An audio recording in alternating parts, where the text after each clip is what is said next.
Vyara referral હોસ્પિટલના ખાનગીકરણના વિરોધમાં નીકળેલી આદિવાસી સમાજની વિશાળ રેલી। તાપી જિલ્લામાં આવેલા જનરલ હોસ્પિટલને ખાનગીકરણ કરવા બાબતે આદિવાસી સમાજ દ્વારા વિવિધ રીતે વિરોધ કરવામાં આવ્યો હતો। સિવિલ હોસ્પિટલ અને મેડિકલ કોલેજને ખાનગીકરણથી અડકાવતા સહિતના આદિવાસી વિસ્તારના સ્પર્શતા વિવિધ મુદ્દે આજે વિશ્વ વન દિવસ નિમિત્તે અલગ અલગ ગામોના લોકો મોટી સંખ્યામાં વ્યારા ખાતે ભેગા મળીને જંગલ અને જમીનને ખાનગીકરણથી બચાવવા માટે રેલી કાઢી વિરોધ પ્રદર્શન કર્યો હતો।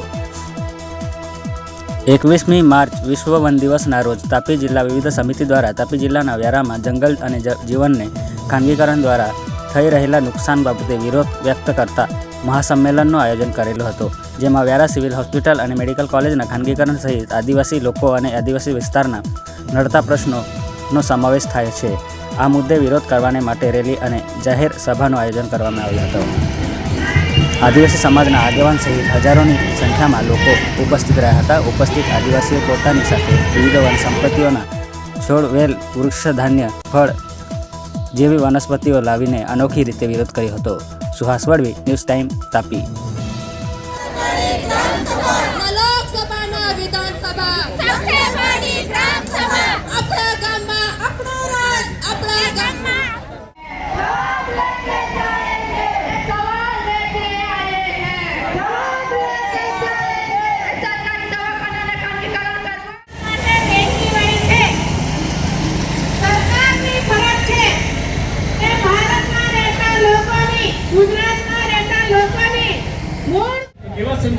વ્યારાની જે હોસ્પિટલ છે એ સરકારી મેડિકલ કોલેજ બને, સરકારી સિવિલ હોસ્પિટલ બને, એના માટે હું એક બધાને અપીલ કરું। સૌ જાણીએ છીએ કે સરકાર વારંવાર આપણા વિરુદ્ધ અન્યાય કરે છે, જાત જાતના કાયદાઓ ઘડી અને એ પ્રોજેક્ટો લાવી આપણને દૂર કરવા, અને આપણે સરકારે માન્યતા નથી આપી। એ ગામડાઓ હજુ પણ એના રેવન્યુ માટે ફાફા મારે છે, જ્યાં એ લોકોની જમીન ડૂબી ગઈ, 60,000 હેક્ટર જમીન જતી રહી। એ શહેરમાં 170 ગામડાઓ વિસ્તારિત થયેલા, યાદ રાખજો 170 ગામડાઓ, અને એમના પરિવારો જે તે સમયે ભાઈ ક્યાં ને છોકરો ક્યાં, એની માતા ક્યાં। હું દરેકનું સ્વાગત કરું છું અને આભાર માનું છું કે જે રીતે એક જાગૃત નાગરિક તરીકે સામે આપણે ઉભા રહીશું તો ચોક્કસ આપણે જીત મેળવી શકીશું।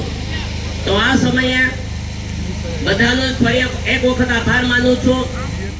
દરેક સંગઠનના લોકો, દરેક ધર્મમાં માનવાવાળા લોકો, દરેક પાર્ટીઓમાં માનવાવાળા લોકો, બધા જ નાત જાતના ભેદભાવ ભૂલીને આ જગ્યા પર ઘણા બધા મુદ્દાઓ આપણી સામે ઊભા છે, ત્યારે એની સામે આપણે કેવી રીતે ટકી શકીએ અને આપણું અસ્તિત્વ આ જ રીતે જ્યારે સમાજ પર ક્યાં વિસ્તારમાં અસ્તિત્વ જોખમમાં આવે ત્યારે આપણે બધા જ મળીને સમગ્ર જીવ સૃષ્ટિ માટે વધારે છે, અને તેવા સંજોગોની અંદર આપણા દેશની અંદર જે ખાનગીકરણ થઈ રહ્યું છે, આજે જંગલનું ખાનગીકરણ થઈ રહ્યું છે, પાણીનું ખાનગીકરણ થઈ રહ્યું છે, આજે મારું નામ પ્રજ્ઞેશ ગામિત છે।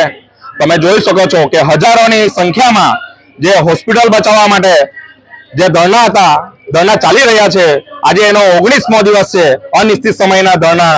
એના સમર્થન માટે આજે હજારો લોકો તાપી ડિસ્ટ્રિક્ટના રોડ પર ઉતરી પડ્યા છે અને સરકારશ્રીને એક મેસેજ આપવા માટે આવ્યા છે કે સરકારી હોસ્પિટલ સરકારી રહેવા દો, એનું કોઈ પણ ભોગે અમે પ્રાઇવેટીકરણ થવા દેશું નહીં।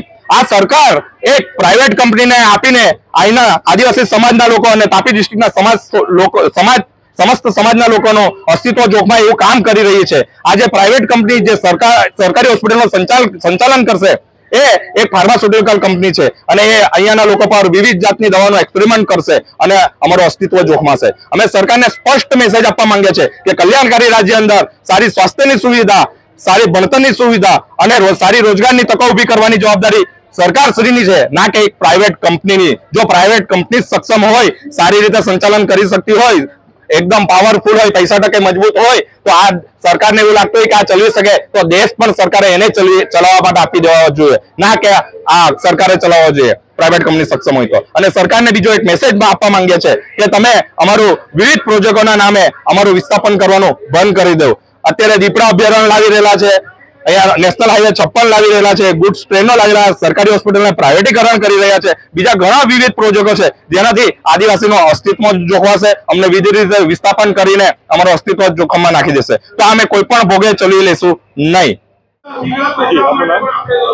હું સૈનાબેન ગામિત. આજે સરકારી હોસ્પિટલ ખાનગીકરણ થવા જઈ રહી છે એના વિરોધમાં એક જન આંદોલન કરવામાં આવ્યું છે.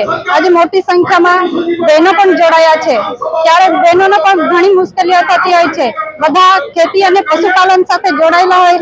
આજે અમે ધાન્ય લઈને રેલીમાં નીકળ્યા હતા, કારણ અમારા જે જમીન અને જંગલ જે બધું છીનવાઈ રહ્યું છે એના વિરોધમાં અમે સરકારને બતાવવા જઈ રહ્યા છે કે વારંવાર તમે આદિવાસીઓને પ્રોજેક્ટોના નામે કે પછી કંપનીઓના નામે મોટા મોટા ઉદ્યોગપતિઓને અમારી જમીનો આપી રહ્યા છે, ત્યારે એના વિરોધમાં અમે સૌ આજે મોટી સંખ્યામાં ભેગા થયા છે.